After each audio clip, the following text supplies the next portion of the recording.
এই পৃথিবীতে প্রতিটা জীবের জীবন ধারণের জন্য অত্যন্ত গুরুত্বপূর্ণ উপাদান হলো জল। আমরা তাই বলে থাকি যে জলের আরেক নাম জীবন।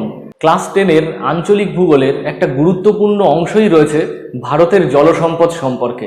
আজকে আমরা এই জলসম্পদ সম্পর্কেই বিশদে আলোচনা করব। তাহলে আজকের ক্লাস শুরু করা যাক। ওয়েলকাম স্টুডেন্টস, তোমরা দেখছো আমার YouTube channel friendship with geography. তোমরা যারা ভিডিওটি দেখছো তোমাদের বলবো ভালো লাগলে ভিডিওটি অবশ্যই লাইক করো এবং চ্যানেলটি সাবস্ক্রাইব করো। তোমাদের কাছে ভিডিওটি লাইক করা ফ্রি হতে পারে, কিন্তু এই লাইকটির সাহায্যে আমরা বুঝতে পারি যে ভিডিওটি কারো কাজে এসছে কিনা। তোমরা যারা চ্যানেলটি প্রথমবার দেখছো তারা চ্যানেলটি অবশ্যই সাবস্ক্রাইব করো এবং ডান দিকের নোটিফিকেশন বেলটি অবশ্যই অন করে রেখো, যাতে নতুন ভিডিও আসার সঙ্গে সঙ্গে তোমাদের কাছে নোটিফিকেশন পৌঁছে যেতে পারে। ভারতবর্ষের জলসম্পদ। ভারতবর্ষের জলসম্পদ বলতে গেলে আমাদের ভারতবর্ষের ভূপ্রকৃতিকে আলাদা ভাগে ভাগ করে ভারতের অত্যন্ত গুরুত্বপূর্ণ নদ নদীগুলি সম্পর্কে আমাদের আলোচনা করতে হবে। কিন্তু আমরা জানি যে ভারতের ভূপৃষ্ঠভাগ সব জায়গায় সমান নয়, অর্থাৎ কোথাও পার্বত্য ভূমি রয়েছে, কোথাও মালভূমি অঞ্চল রয়েছে, কোথাও আবার সমভূমি অঞ্চল রয়েছে, আবার কোথাও মরুভূমি অঞ্চলও রয়েছে।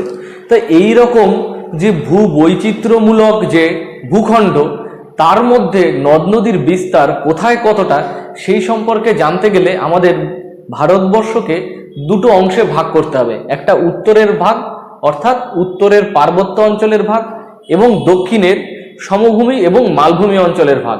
এই উত্তরের পার্বত্য অঞ্চলের বা উত্তরের ভূভাগের যে নদ নদী তাকে আমরা বলছি উত্তর ভারতের নদ নদী, এবং দক্ষিণ অংশের যে নদ নদী বা ভারতের দক্ষিণ অংশের বা দক্ষিণ ভাগের নদ নদীকে বলছে দক্ষিণ ভারতের নদ নদী।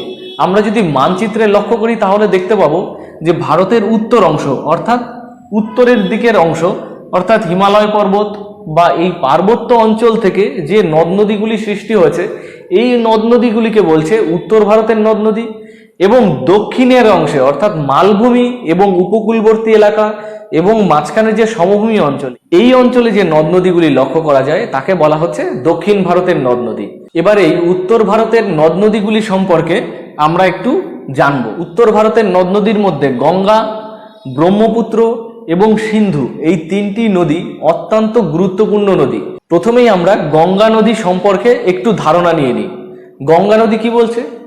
উত্তরের গঙ্গোত্রী হিমবাহ গোমুখ তুষার গুহা থেকে উৎপন্ন হয়ে এই নদী প্রথম অবস্থায় কিছুটা দক্ষিণ দিকে প্রবাহিত হয়েছে, মানে উত্তর ভাগ থেকে কিছুটা দক্ষিণ দিকে প্রবাহিত হয়েছে, এবং দক্ষিণ দিক থেকে প্রবাহিত হওয়ার পরে এই নদীর গতিপথ পরিবর্তন হয়ে কিন্তু পূর্ব দিকে প্রবাহিত হয়েছে, এবং এই সমগ্র নদী পশ্চিমবঙ্গের মধ্যে একটা অংশে ভাগীরথী হুগলি নামে প্রবাহিত হয়ে গেছে, এবং আরেকটি শাখা পদ্মা নামে কিন্তু বাংলাদেশের মধ্যে দিয়ে প্রবাহিত হয়েছে।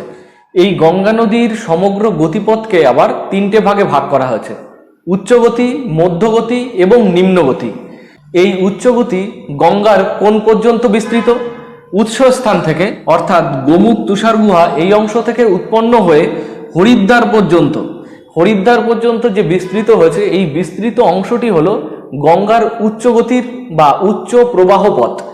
মধ্য প্রবাহ পথ বা মধ্যগতির প্রবাহ পথ কোথায়? হরিদ্বার থেকে বিহারের রাজমহল পাহাড়, অর্থাৎ হরিদ্বার থেকে এই বিহারের রাজমহল পাহাড় পর্যন্ত হলো গঙ্গা নদীর মধ্যগতি বা মধ্য প্রবাহ পথ।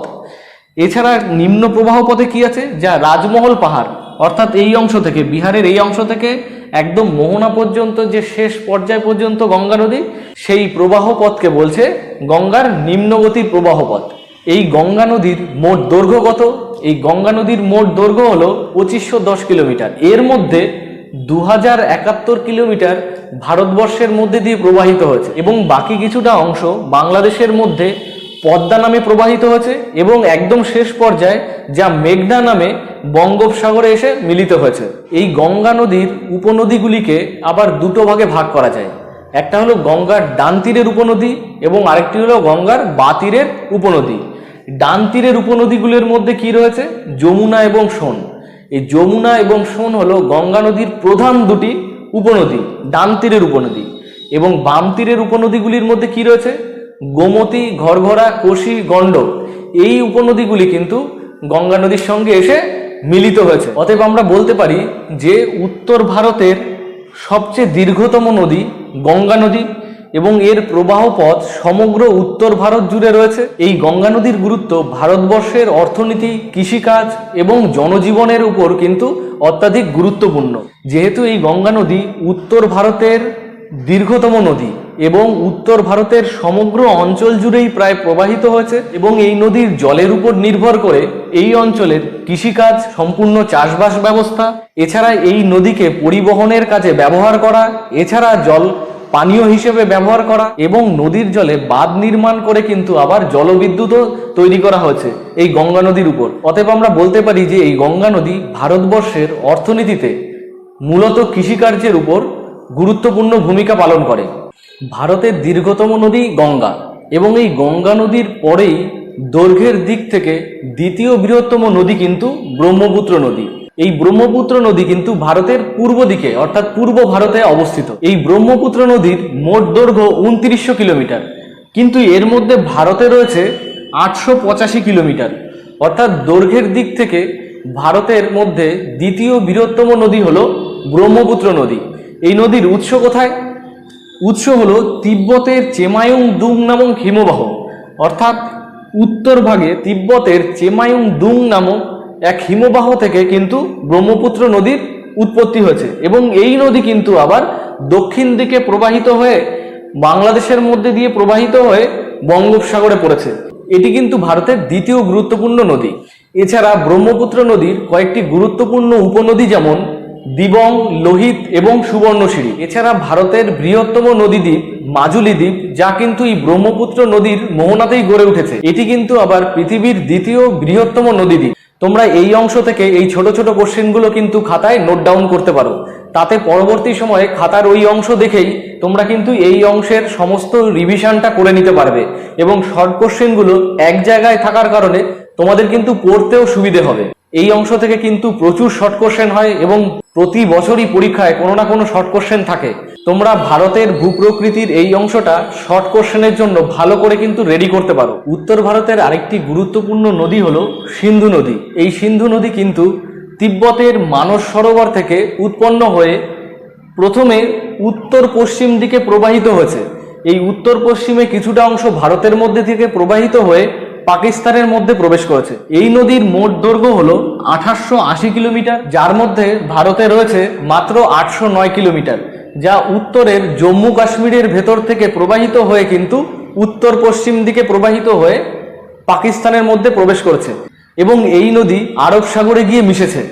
সিন্ধু নদীর কয়েকটি গুরুত্বপূর্ণ উপনদীগুলির মধ্যে যেমন শতদ্রু, বিপাশা, ইরাবতী, চন্দ্রভাগা উল্লেখযোগ্য উপনদী। সিন্ধু নদী যেহেতু ভারতবর্ষের মধ্যে দিয়ে প্রবাহিত হয়ে পাকিস্তানের মধ্যে পড়েছে এবং এই নদীর অধিকাংশ প্রবাহ পথই কিন্তু পাকিস্তানের ভেতরে, এই কারণে এই সিন্ধু নদীর জলকে কিন্তু একটি চুক্তির আয়তায় আনা হয়েছে, যা সিন্ধু নদের জলবন্টন চুক্তি নামে পরিচিত। এই জলবন্টন চুক্তি কত সালে হয়েছিল? 1960 সালে 19শে সেপ্টেম্বর। তাহলে সিন্ধু নদের জলবন্টন চুক্তি হয় 1960 সালে 19শে সেপ্টেম্বর এবং এই চুক্তি দুটো প্রধান দেশের মধ্যে হয়েছিল, এক ভারত এবং পাকিস্তানের মধ্যে। এবং তার শর্ত কি ছিল? যে ভারতবর্ষ এই নদীর জল 20% ব্যবহার করবে এবং পাকিস্তান 80% জল এই নদীর ব্যবহার করবে। এই নদীর জলবন্টন নিয়ে কিন্তু অনেক রাজনৈতিক চাপানুতরও রয়েছে। আমরা তাহলে এতক্ষণ উত্তর ভারতের নদ নদীগুলি সম্পর্কে জানলাম। উত্তর ভারতের প্রধান তিনটে নদী হলো গঙ্গা, ব্রহ্মপুত্র এবং সিন্ধু নদ সম্পর্কে। এই অংশ থেকে যদি তোমাদের কোথাও বুঝতে অসুবিধা হয় তাহলে তোমরা অবশ্যই কমেন্ট বক্সে কমেন্ট করো। এখন আমরা দক্ষিণ ভারতের নদ নদী এই সম্পর্কে আলোচনা করব। তোমরা যারা এখনো ভিডিওটি দেখছো, ভিডিওটি লাইক করো এবং অবশ্যই চ্যানেলটি সাবস্ক্রাইব করো এবং ডান দিকের নোটিফিকেশন বেলটি অবশ্যই অন করে দেখো, যাতে নতুন ভিডিও আপলোড হওয়ার সঙ্গে সঙ্গে তোমাদের কাছে নোটিফিকেশন পৌঁছে যেতে পারে। তাহলে আমরা দক্ষিণ ভারতের নদ নদী এই বিষয় সম্পর্কে এখন আলোচনা করব। ভারতের নদ নদীকে আমরা দুটো ভাগে ভাগ করে আলোচনা করেছি, যেমন উত্তর ভারতের নদ নদী এবং দক্ষিণ ভারতের নদ নদী। এই উত্তর ভারতের নদ নদীগুলি সম্পর্কে আমরা এতক্ষণ জেনেছি। এখন আমরা জানব দক্ষিণ ভারতের নদ নদী। এই দক্ষিণ ভারতের নদ নদীকে কিন্তু আবার প্রবাহের দিক, অর্থাৎ নদী কোন দিক থেকে কোন দিকে প্রবাহিত হয়েছে তার উপর নির্ভর করে কিন্তু আবার দুটো ভাগে ভাগ করা হয়েছে, যেমন পশ্চিম বাহিনী নদী এবং পূর্ব বাহিনী নদী। পশ্চিম বাহিনী নদী মানে যে নদীগুলি ভূপৃষ্ঠের পশ্চিম ঢাল বরাবর পশ্চিম দিকে প্রবাহিত হয়েছে সেগুলি হলো পশ্চিম বাহিনী নদী। তার মধ্যে উল্লেখযোগ্য হলো নর্মদা এবং তাপ্তি। নর্মদা নদী এবং তাপ্তি নদী, এই নদীগুলো কিন্তু পশ্চিম দিকে প্রবাহিত হয়েছে, তাই একে পশ্চিম বাহিনী নদী বলছে। এই পশ্চিম বাহিনী নদীর মধ্যে নর্মদা নদী কিন্তু অধিক গুরুত্বপূর্ণ নদী। এই নদীর মোট দৈর্ঘ্য কত? 1310 কিলোমিটার এই নদী। এবং এই নদীর উৎপত্তি কোথা থেকে? মধ্যপ্রদেশের মহাকাল পর্বতের অমরকণ্টক শৃঙ্গ থেকে। এই নদীর কয়েকটি গুরুত্বপূর্ণ উপনদী যেমন হিরণ, বর্ণা আর বাঞ্জার। পশ্চিম বাহিনী নদীর মধ্যে দ্বিতীয় গুরুত্বপূর্ণ নদী হলো তাপ্তি নদী।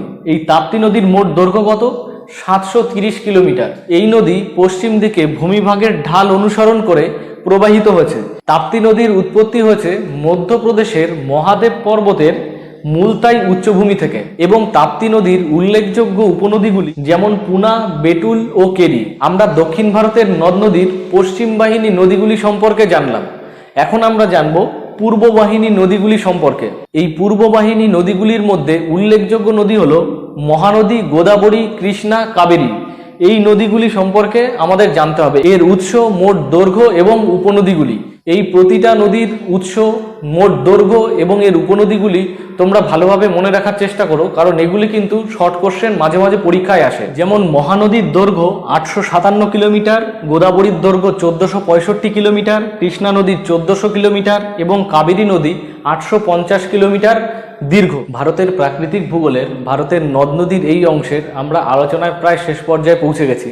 এই অংশ থেকে কয়েকটি গুরুত্বপূর্ণ কোশ্চেন, যে প্রশ্নগুলো মাঝে মাঝেই পরীক্ষায় আসে, আমি তোমাদের বলবো এই প্রশ্নগুলো খুব ভালো করে রেডি করতে। আজকে আমি শুধু এই প্রশ্নগুলি সম্পর্কে আলোচনা করে যাচ্ছি। তোমরা যদি এই প্রশ্নগুলি সম্পর্কে ডিটেলস ভিডিও চাও তাহলে অবশ্যই কমেন্ট বক্সে প্রশ্নটি উল্লেখ করে কমেন্ট করো। এই অংশ থেকে 2 নাম্বার এবং 3 নাম্বারের কয়েকটি গুরুত্বপূর্ণ কোশ্চেন আসে, এছাড়াও একটা 5 নাম্বারের কোশ্চেন এই অংশ থেকে আসে। আমি প্রথম থেকে কোশ্চেনগুলো সম্পর্কে বলছি। যেমন নর্মদা ও তাপ্তি পশ্চিম বাহিনী কেন? আমরা ভারতের নদ নদী পড়তে গিয়ে দেখেছি যে নর্মদা এবং তাপ্তি এই নদী দুটি পশ্চিম দিকে প্রবাহিত হয়েছে, অথচ দক্ষিণ ভারতের আর বাদবাকি নদীগুলি যেমন মহানদী, গোদাবরী, কৃষ্ণা, কাবেরী এই নদীগুলি কিন্তু পূর্ব দিকে প্রবাহিত হয়েছে। তার কারণ কি? এই প্রশ্নটা মাঝে মাঝে 2 নাম্বারে দিয়ে থাকে, অথবা অনেক সময় 3 নাম্বারেরও দেয়। তোমরা যদি চাও যে এই বিষয়ে আমি আলাদা ভিডিও তৈরি করি তাহলে অবশ্যই কমেন্ট বক্সে কমেন্ট করো। নর্মদা এবং তাপ্তি নদীর মোহনায় বদ্বীপ গড়ে ওঠেনি কেন? লেগুন ও কয়াল কি? ভারতের কৃষিতে জলসেচের প্রয়োজনীয়তা কি?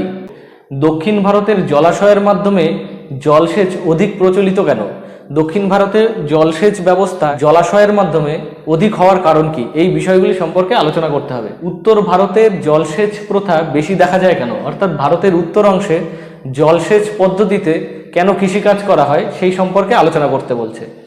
মাটির নিচে জল উত্তোলনের কুপ্রভাব, অর্থাৎ ভূপৃষ্ঠের নিচের জল যদি আমরা বেশি পরিমাণে উত্তোলন করি তাহলে পরিবেশের উপর কি প্রভাব পড়ে সেই বিষয়ে আলোচনা করতে হবে।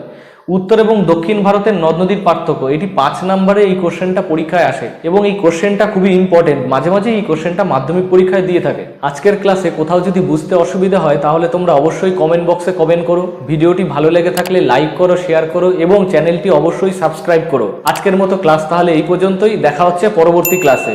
ভালো থেকো, সুস্থ থেকো।